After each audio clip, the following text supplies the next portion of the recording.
got that jungle fever. I was waiting for my graduation, growing impatient. What I didn't know was this grown-up world was just cool in a blown-up world.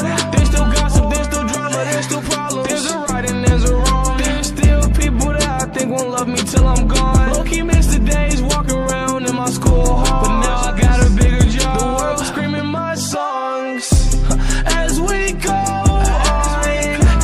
We remember all the times we spent together.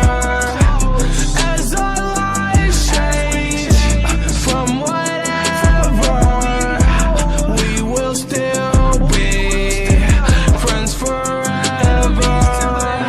Lauren is such a bitch.